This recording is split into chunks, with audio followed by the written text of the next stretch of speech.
Botany paper third, structure development and reproduction in flowering plants के अंतर्गत unit first पाठ्यक्रमानुसार diversity in plant form in annuals, biennials and perennials के बारे में आज हम अध्ययन करेंगे। डाइवर्सिटी इन प्लांट्स फॉर्म के बारे में जब हम अध्ययन करते हैं तो हमको यह जानकारी होनी चाहिए कि एक टिपिकल एंजियोस्पर्मिक प्लांट में सुस्पष्ट प्लांट एक्सिस पाई जाती है जो दो भागों में विभाजित होती है। प्रथम भाग भूमिगत होता है जिसे मूल तंत्र कहते हैं। द्वितीय भाग एरियल पार्ट है जिसे हम परोतंत्र नाम देते हैं। मूल तंत्र में पादप की जड़ें व इसकी शाखाएं, जबकि परोतंत्र में तना, शाखाएं, पर्णे, कलिकाएं, बर्ड्स, फ्लावर, फ्रूट्स आदि ऑर्गन्स व अन्य अतिवर्धी स्वरूप उत्पन्न अपेंडेजेस जैसे स्पाइन्स, टेंड्रिल्स आदि सम्मिलित किए जाते हैं। पादप में पाए जाने वाले विभिन्न अंगों को दो वर्गों में रखा जाता है, वेजिटेटिव ऑर्गन्स तथा रिप्रोडक्टिव ऑर्गन्स। पादप का अध्ययन दो प्रकार से किया जा सकता है। प्रथम, पादप रूप, रंग, आकृति, जड़, तना, पुष्प, फल आदि को बाहर से देखकर इन लक्षणों का क्रमबद्ध अध्ययन एक्सटर्नल मॉर्फोलॉजी कहलाता है। द्वितीय, पादप अंगों के आंतरिक लक्षणों का अध्ययन करके इन लक्षणों का जब हम क्रमबद्ध अध्ययन करते हैं तो इसे इंटरनल मॉर्फोलॉजी अथवा एनाटॉमी कहते हैं। मॉर्फोलॉजी का अर्थ पादप की संरचना का अध्ययन है। मॉर्फोलॉजी एक यूनानी शब्द है। मॉर्फोस का अर्थ है संरचना तथा लोगोस का अर्थ है अध्ययन। आवृतबीजी पादपों में स्वभाव का जब अध्ययन करते हैं तो आवृतबीजी पादपों में कई प्रकार के हैबिट फॉर्म्स पाए जाते हैं, जिसमें काष्ठीय, आर्बोरिसेंट पादपों से लेकर के हर्बेशियस पादपों तक के अनेक फॉर्म्स पाए जाते हैं। पुनः इनके बीच में भी कई फॉर्म्स मिलते हैं। आवृतबीजी पादपों की जातियों, प्रजातियों की विशाल संख्या के पाए जाने के पीछे एक कारण इनमें पादप रूपों में व्यापक भिन्नता का पाए जाना है। भिन्नताओं के रहते आवृतबीजी पादपों की पहचान को ईजी बनाने की दृष्टि से इनको निम्नलिखित आधारों पर वर्गीकृत किया जाता है, जिसमें प्रथम क्लासिफिकेशन है on the basis of life span. Life span अर्थात जीवन काल के आधार पर एंजियोस्पर्मिक पादपों को 4 वर्गों में बांटा गया है, जिनमें प्रथम वर्ग एफेमेरल्स हैं, द्वितीय वर्ग को एनुअल्स कहते हैं और थर्ड को बाइएनियल्स कहते हैं और फोर्थ में पेरेनियल्स। तो एक एक करके हम इनके बारे में अध्ययन करेंगे। सबसे पहले हम एफेमेरल्स की बात करते हैं। एफेमेरल्स को हम हिंदी में अल्पजीवी पादप कहते हैं। जैसे नाम से ही पता चल रहा है कि इनका जीवन काल बहुत छोटा होता है और ये लगभग 4 से 6 सप्ताहों का बना होता है। इस प्रकार इनका जीवन काल बीज से बीज का चक्र यानी सीड टू सीड साइकिल अत्यंत छोटा, जो कि 4 से लेकर के 6 सप्ताह का होता है। यह वर्षा ऋतु में प्रथम वर्षा होते ही अपना जीवन काल आरंभ कर अंतिम वर्षा से पूर्व ही पूर्ण कर लेते हैं। ये पौधे शीतकालीन एवं ग्रीष्मकालीन प्रतिकूल समय बीजों के रूप में व्यतीत करते हैं, अतः इन्हें थेरोफाइट्स भी कहते हैं। थेरोफाइट्स भी कहते हैं। इनका जीवन काल छोटा होने के कारण जीवन काल भी छोटा होता है, अर्थात वृद्धि काल छोटा होता है, इसलिए जीवन काल भी छोटा होता है।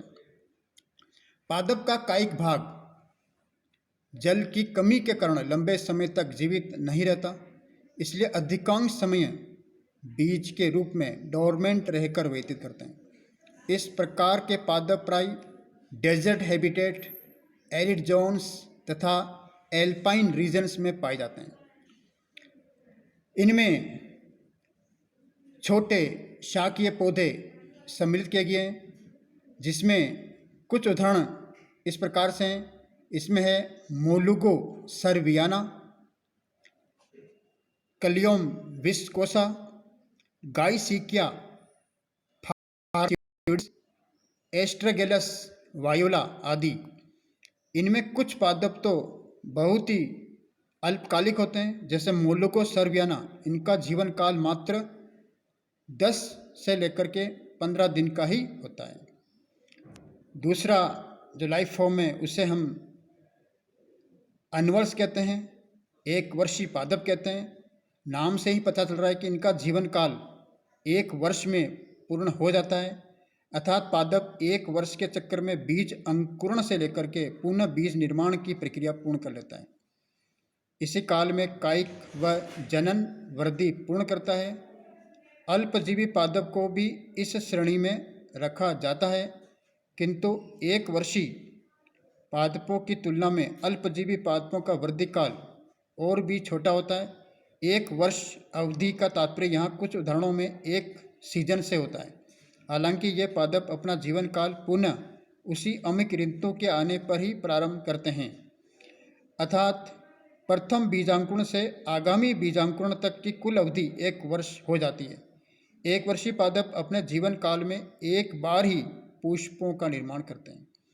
इसी 1 वर्ष की अवधि में कायिक वृद्धि, vegetative growth, flowering, seed formation, seed dispersal आदि सभी क्रियाएं संपन्न कर लेते हैं। इसके पश्चात इनके कायिक भाग की डेथ हो जाती है। अतः यह कह सकते हैं कि सीड इनमें पेरिनेटिंग स्ट्रक्चर के रूप में प्रयुक्त होते हैं तथा इसी रूप में प्रतिकूल परिस्थितियों को भी ये व्यतीत करते हैं। अतः 1 वर्षीय पौधों को भी अल्पजीवी पादपों की भांति थीरोफाइट्स कहते हैं। एनुअल्स के अंतर्गत गेहूं, जिसका बोटेनिकल नेम ट्रिटिकम एस्टिवम है, मक्का, जिया मेज, चावल, ओराइजा सेटाइवा, सरसों, ब्रेसिका कैम्पेस्टिस आदि को सम्मिलित किया गया है। तृतीय प्रकार का जो वर्ग है लाइफ स्पान के अकॉर्डिंग, वह है द्विवर्षीय पादप। इन्हें बाइनल्स भी कहते हैं। इनके नाम से ही ये प्रतीत होता है कि इनका जीवन काल अर्थात जीवन चक्र 2 वर्षों में पूर्ण करते हैं।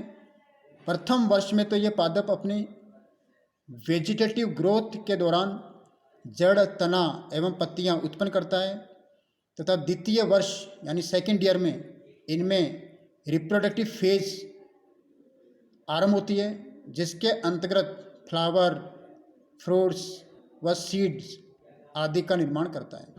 इन पादपों में मॉडिफाइड स्ट्रक्चर्स जैसे modified tuberous root, modified stem corm आदि जैसी फूड स्टोरेज स्ट्रक्चर भी विकसित होती है। एडवर्स कंडीशन में जीवन यापन व चिरकालिता के लिए ये संरचनाएं फूड को स्टोरेज करती है। बाइनल्स के अंतर्गत जो पादप शामिल किए गए हैं उनके नाम है मूली, रेडिश, इसका बोटेनिकल नेम है रेफेनस सेटाइवस, चुकंदर, इसका बोटेनिकल नेम है बीटा वल्गेरिस, गाजर, इसका बोटेनिकल नेम है डोकस कैरोटा आदि पादप इनमें शामिल किए गए हैं। चतुर्थ प्रकार का जो लाइफ स्पान है उसे हम पेरेनियल्स कहते हैं। हिंदी में से बहुवर्षीय पादप कहते हैं। नाम से ही प्रतीत हो रहा है कि इनका जीवन काल 2 वर्षों से अधिक का होता है। वास्तव में ये अनेक वर्षों तक जीवित रहने वाले पादप होते हैं। प्रत्येक वर्ष एक स्पेशल ऋतु में इनमें फ्लावरिंग एवं फ्रूटिंग होती है। इनमें जीवन अवस्थाओं का क्रम कुछ वर्षों के पश्चात सुनिश्चित हो जाता है। वुडी श्रब, ट्रीज व कुछ हर्बेशियस प्लांट बहुत लंबे समय तक जीवित रहते हैं, अतः ये बहुवर्षीय पादप के अंतर्गत रखे गए हैं। बीज निर्माण के पश्चात भी इनका जीवन निरंतर रहता है। ये प्राय फ्लावर, फ्रूट, सीड एक निश्चित अवधि के अंतराल से नियमित रूप से निर्मित करते रहते हैं। बहुवर्षीय पादपों के अंतर्गत हल्दी, जिसका बोटेनिकल नेम है कुरकुमा लोंगा, केला, इसका बोटेनिकल नेम है Musa, MUSA Musa, mehndi, botanical name है लाउसोनिया इनर्मिस। मेहंदी की स्पेलिंग यदि देखें तो बोटेनिकल नेम आपको याद रखना है, इसका बोटेनिकल नेम की स्पेलिंग है लाउसोनिया में LAWSONIA, लाउसोनिया इनर्मिस। इनर्मिस की स्पेलिंग है INERMIS, इनर्मिस। व फाइकस, FICUS, फाइकस। वह सभी श्रब व सारे ट्रीज इनके अंतर्गत, पेरिनियल्स के अंतर्गत रखे गए हैं। द्वितीय प्रकार का जो क्लासिफिकेशन है वह है on the basis of plant habit, यानी उच्च पौधे एंजियोस्पर्म्स को हम प्लांट हैबिट के बेस पे क्लासिफाई करते हैं। तो इनके अंतर्गत 4 प्रकार के फॉर्म्स आते हैं, लाइफ फॉर्म्स आते हैं। इसमें आता है पहला हर्ब्स, श्रब्स, ट्री, 3 ही प्रकार के हैं। इसमें प्रथम है हर्ब्स, जिसे हिंदी में हम कहते हैं शाक। द्वितीय प्रकार है श्रब और तृतीय प्रकार की जो लाइफ फॉर्म है वो है ट्री। ये तीनों प्रकार जो है प्लांट हैबिट के आधार पर दिए गए हैं। ट्रीज को पुनः 4 लाइफ फॉर्म में क्लासीफाई किया गया है। इसमें प्रथम है कोडेक्स, द्वितीय एक्सकरेंट और तृतीय डेलिक्यूसेंट और चतुर्थ है कल्म। तो सबसे पहले हम हर्ब्स के बारे में अध्ययन करेंगे। हर्ब्स शाकीय पादपों में जो है तना हरा होता है, छोटा, कोमल, नॉन वुडी और हर्बेशियस होता है। कभी कभी इनका तना सक्यूलेंट भी होता है। शाकीय पौधों की लंबाई सामान्य 4 फीट तक होती है, 2 से लेकर के 4 फीट तक होती है। ये एक वर्षीय, एनुअल्स, बाइनियल्स तथा कुछ उदाहरणों में बहुवर्षीय पादप के रूप में भी अपना जीवन यापन पूर्ण करते हैं। कई एक बीजपत्रीय शाकीय पादप जैसे प्याज भूमि के भीतर रहते हैं और भूमि के बाहर कुछ पर्णों का निर्माण करते हैं। इनका भूमिगत तना अत्यंत रिड्यूस होता है, किंतु रिप्रोडक्शन के टाइम भूमिगत तने के शीर्ष से पुष्प सहित एरियल ब्रांच विथ फ्लावर का निर्माण होता है। इस फ्लावरिंग ब्रांच को स्केप कहते हैं, SCAP, स्केप कहते हैं। इस प्रकार के प्लांट एकोलिसेंट पादप कहलाते हैं, क्योंकि ये तना रहित जैसे प्रतीत होते हैं। शाकीय पादप सामान्य प्राथमिक वर्धी पादप होते हैं। म्यूसा जो विशालकाय जाइजेंटिक एक पेरिनटिंग हर्ब है, इनमें भूमिगत प्रकंद होता है, बाहर की ओर स्यूडोस्टेम होता है जो अशाकित तथा वास्तव में तना नहीं होता है। ये कई लीफ शीट के मिलने से एक स्टेम का निर्माण होता है, इसलिए इसे स्यूडोस्टेम कहते हैं। इसके आधारी भाग में कोनिकल एक्सिस स्थित होती है। ग्रोइंग सीजन की समाप्ति पर तने के शीर्ष लंबाई में वृद्धि कर स्केप बनाता है, जिसके ऊपरी सिरे पर इनफ्लोरेसेंस का निर्माण होता है। हर्ब्स के अंतर्गत हर्बेशियस एनिमल्स जैसे ब्रेसिका कैम्पेस्टिस, बाइनर्स के अंतर्गत जैसे चुकंदर बीटा वल्गेरिस, बहुवर्षीय शाक के अंतर्गत केली और केला। केली का बोटेनिकल नेम है केना इंडिका और केला का है म्यूसा। ये इसमें हर्ब्स लाइफ फॉर्म में रखे गए हैं। अगली जो लाइफ फॉर्म है वो है श्रब। इसे हम हिंदी में झाड़ी कहते हैं, क्योंकि इनमें कोई स्पष्ट तना दिखाई नहीं देता है, इसलिए इसे झाड़ी कहते हैं। और इनमें तने के समान कई 5 से 6 शाखाएं निकली रहती है। यही कारण है कि ट्रीज की भांति इनमें एक प्रमुख मुख्य तना नहीं होता। श्रब की अधिकतम लंबाई 30 फीट तक हो सकती है। इसके अंतर्गत आते हैं गुड़हल, हिबिस्कस, रोजा साइनेंसिस, केर, कैपेरिस डेसिडुआ, गुलाब, रोजा, मेहंदी, ये सभी झाड़ी के अंतर्गत रखे गए हैं। तृतीय प्रकार के लाइफ फॉर्म में ट्री। ट्री सर्वाधिक ऊंचाई युक्त बहुवर्षीय व वुडी प्लांट्स होते हैं, जिनमें कठोर व दृढ़ मुख्य तना पाया जाता है, जिसे ट्रंक कहते हैं। ट्री सामान्य तौर पर अपने शीर्ष पर विभाजित होकर सघन शाखाओं व लीफ की कैनोपी को धारण करते हैं। इनके ट्रंक के आधारी भाग से ब्रांचेस उत्पन्न नहीं होती है। इनकी आयु कुछ वर्षों से लेकर के सैकड़ों वर्षों की होती है। कुछ वृक्ष तो हजारों वर्ष बड़े होते हैं। वृक्ष निम्न प्रकार के होते हैं। इनमें कोडेक्स, सबसे पहले हम कोडेक्स के बारे में देखें तो कोडेक्स ऐसे वृक्षों का तना अनब्रांच्ड, दृढ़, सिलिंड्रिकल व इरेक्ट होता है तथा तने के शीर्ष पर पर्णों का एक क्राउन होता है। इसके अंतर्गत ताड़, खजूर, नारियल आदि को रखा गया है। एक्सकरेंट, ऐसे वृक्षों में मुख्य तना निरंतर वृद्धिशील रहता है और कोन लाइक आकृति का दिखाई देता है। इसके अंतर्गत पाइनस, केजुराइना, देवदार, आश फल जिसे हम कहते हैं पोलीएल्थिया लोंगिफोलिया सम्मिलित किए गए हैं।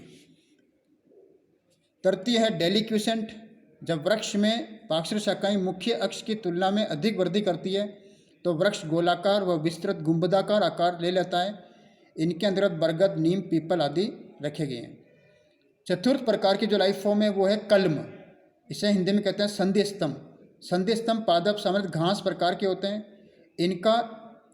इनका इंटरनोड खोखला होता है जबकि नोड ठोस होता है। इसमें बांस को सम्मिलित किया गया है जिसका बोटेनिकल नेम बैम्बूसा स्पीशीज है। Thank you.